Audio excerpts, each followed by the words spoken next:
again I chose adaptive leadership is because I believe it marries well back to transformational leadership. It marries well to servant leadership. It marries well to all of these things we're learning about leading with integrity, leading with humility, because the solution lies in the people rather than being just go do it and I want to change by 5 o'clock tomorrow. Bam, bam, bam, bam, bam. Ain't going to happen.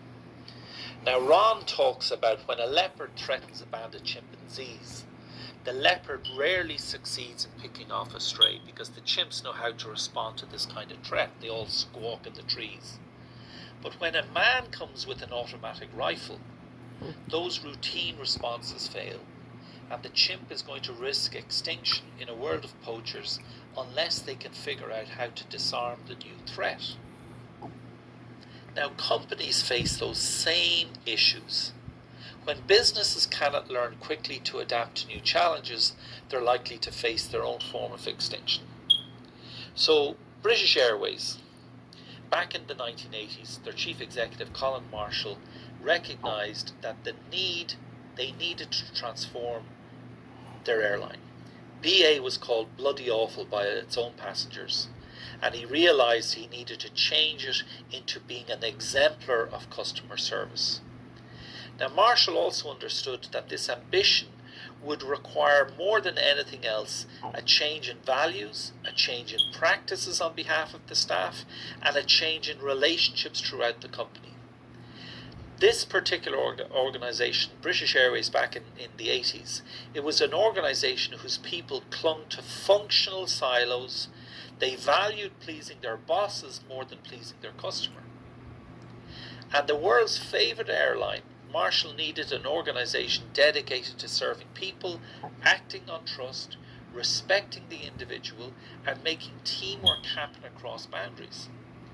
The values had to change throughout the British Airways, and people had to learn to collaborate to develop a collective sense of responsibility, particularly for the direction guys that they wanted, the performance stuff that they wanted to go to. So what Marshall did was he identified the essential adaptive challenge, which was create trust throughout the organisation.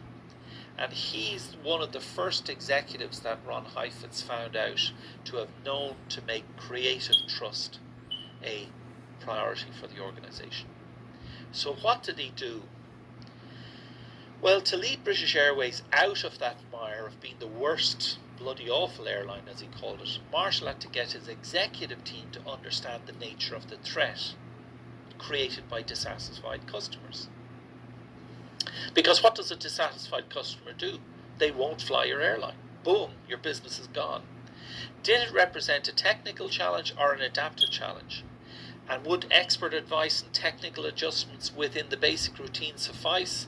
Or would people throughout the company have to learn new ways of doing business, develop new competencies, and begin to work collectively?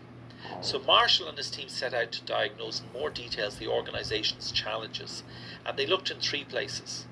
The first, they listened to the ideas and concerns of the people inside and outside the organisation, meeting with crews on flights, showing up at the 350-person reservation centre in New York, wandering through the baggage handling areas in Tokyo, visiting the passenger lounges, and their primary questions were whose values, whose beliefs, whose attitudes, whose behaviours would have to change in order for progress to take place.